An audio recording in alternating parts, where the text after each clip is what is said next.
For Honor's third season is underway, and the new characters are finding their place in the game's meta.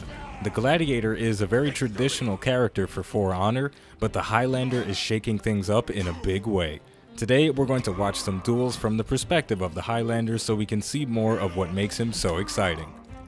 Our first opponent for the day is going to be an Orochi. He is a very agile counterattacker, so we're going to have to be very careful about how we engage. Even though the Highlander is good at trading blows because of the hyper armor on his heavy attacks, that hyper armor doesn't activate as soon as you initiate the attack. So if we're not careful, the Orochi is going to use those double top lights and cancel our move before we get any benefit from it.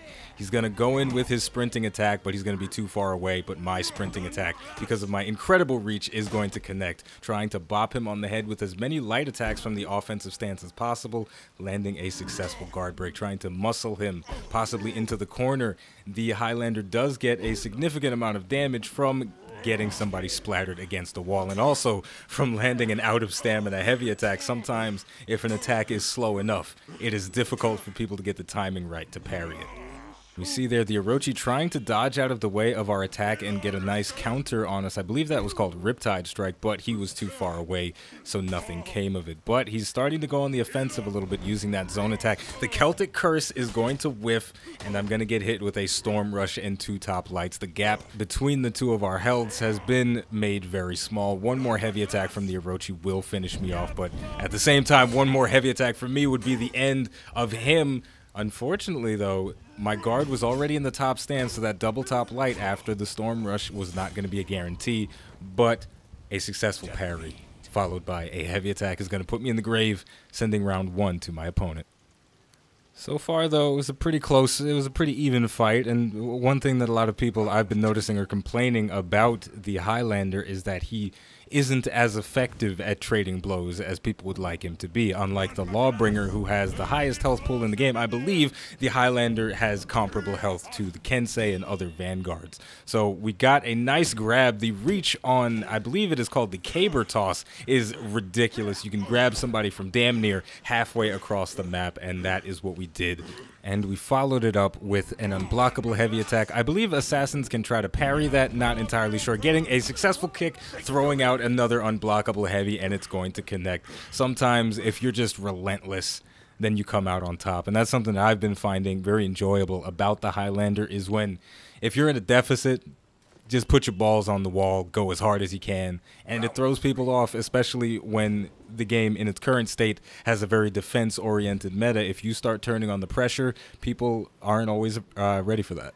So round three is beginning. The Orochi throwing out an attack. We're going to get a successful parry, but nothing going to come out of it. He's going to return the favor, parry me, and land a very big top heavy. That is one of the biggest downsides to the Highlander. His parry punishes aren't that significant, but he does have some good mix-up opportunities from landing them. Getting a wall splat there, going into the offensive stance, getting a bit too aggressive, though, knocking ourselves to the ground after we get parried. Throwing an out-of-stamina heavy attack, but it's not going to be... it's not going to yield anything good this time. We're just going to get chopped before we can stand up. There was a lot going on there, though. There was a lot of feinting going on from both sides of the equation, and at the end of it all, the Orochi, his feints were a little bit more damaging, a little bit more devastating, because I was not able to capitalize on my opportunities. We're jumping right back into things. Round four in a best out of 5. We are currently at a deficit, so we're going to have to play well for these next 2 rounds if we want to walk away with the victory. Starting off with the Celtic Curse, but we saw the Orochi was ready. He was just waiting for me to make a move, and he followed up with a counter. So far, though, things are pretty even. Feinting a heavy attack. The Orochi did go for a deflect there, and that got him punished just a little bit. But things are heating up a little bit. Throwing out a kick, the Orochi being very nimble, just tippy-toeing to the side, following with a guard break.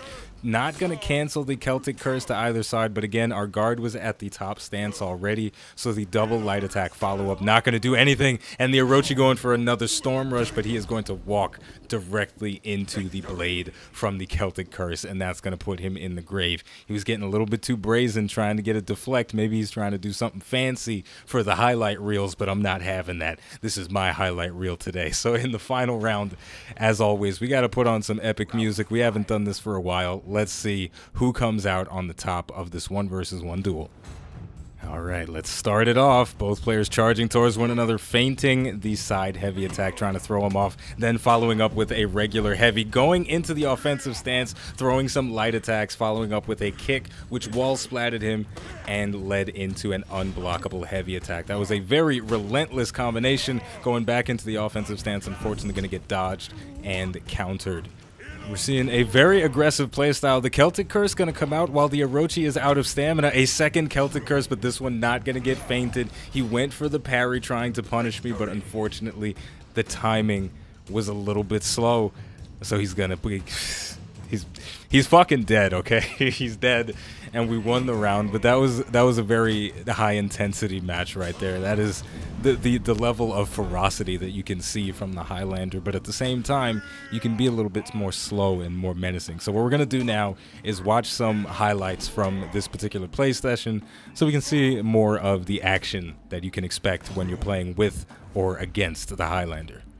We're diving into round 4 out of 5 against the Centurion. The Centurion is known for being an extremely powerful character, but already we're off to an advantage, and the Centurion is someone that you'd love to trade blows with because he doesn't have a significant amount of health, but his damage output is ridiculous. You see, he feinted, or rather he dodged and didn't go for a kick, and I fell for it. I dodged out of the way and he guard broke me, and now I'm being muscled around, getting knocked up against the wall, uppercutted. I can't see what's going on. This is devastating, but the Centurion ran himself out of stamina, so this is my opportunity to counterattack. The Celtic Curse coming out. He tried to parry it, but I feinted it to the side, and then the caber toss, while I'm right up in his face, is going to lead to his demise. For the next duels, we're going to show the same player, but on a different character. He is using the Raider this time, so let's see how these two members of the Viking faction stack up against one another. I'm doing a little bit of chit-chatting, but diving right into the action, putting up that guard, dashing forward, not going for the Celtic Curse, gonna get a guard break, could have thrown him into the fire, but we're being a little bit honorable this time. I suppose I'm feeling generous today, but that generosity has left me out of stamina, and that is a very dangerous place to be against a Raider, but no punishment is gonna come out, so that's good for us. The Celtic Curse going to connect, but that is not a good trade. The Raider deals an insane amount of damage from all directions with his heavy attacks, so I am at a tremendous deficit out of stamina, but lucky for me, the Raider was not able to go into his mix-up. I got him out of stamina with a successful parry, tried to go for 2 unblockable heavy attacks, but the second one got parried.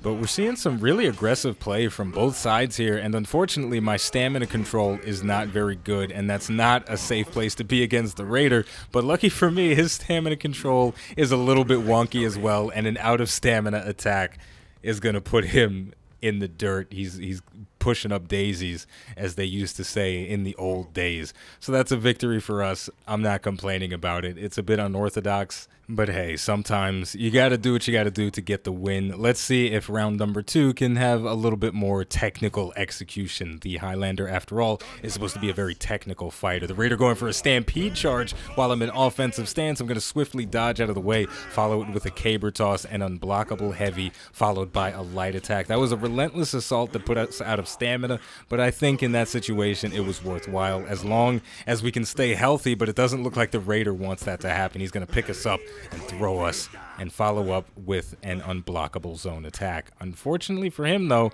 wasn't the biggest trade that he could have asked for, but it put us on an even playing field. Gonna throw out the Celtic Curse, not even gonna bother feinting it, but the slow speed of that attack throws people off, landing a superior block with the light attack, following it with a flurry of moves, and that is a place where the Highlander excels. If you catch people in this little burst of momentum, it can be very difficult to react to. Now, we're going to watch this one more time and explain what's going on. We've got the Raider's back against the wall. He's tucked into this little corner, and while there aren't infinite combos you can do on people unless you're playing the Centurion, when players have themselves in this position, they don't like to be there because you are susceptible to being wall splat, and a lot of times characters can get guaranteed damage when they splat someone against the wall, so they like to get out of that space either by throwing a guard break like the Raider just did, or by dodging out of the way, and you can use that to your advantage with the Highlander. In this case, I went for the kick, he went for the guard break, and it bounced right off, and I chopped his damn head off. And we're going to move on to the third round against the same Raider to see if he's going to make a comeback or if we're going to walk away with a flawless 3-0 victory. Now, the cool thing about the Highlander is that his moves are very fluid. They can chain together in different ways, so you can go into every round trying something a little bit different. We let that sprinting attack go, and both hits connected, but unfortunately the Raider had an answer with his stunning tap. I ran out of stamina there, but so did the Raider, so we're both in a bad spot. He throws out a top heavy, and it connects because my parry timing was off. And if that's not proof enough that slow attacks are difficult to parry, then I don't know what is, but we just feinted a kick into a caber toss, and the reach on that was absolutely asinine. We basically crawled across the universe to grab this man, throw him to the ground, and then get a very brutal looking execution for the finish. And so there you go. If you guys enjoyed this and you'd like to see more Highlander footage like this, feel free to let me know in the comments. If you'd like to see other characters, you can let me know that as well. I have yet to experiment with the Gladiator, but he looks pretty damn cool, so I'm probably going to play him next. But there are plenty of other characters in the game's roster, so feel free to leave suggestions, questions, whatever you want in the section down below. On that note, the name of the game is For Honor. The name of the channel is iBluairJgR Gaming for Comedy. Thank you for watching, and I'll see you next time.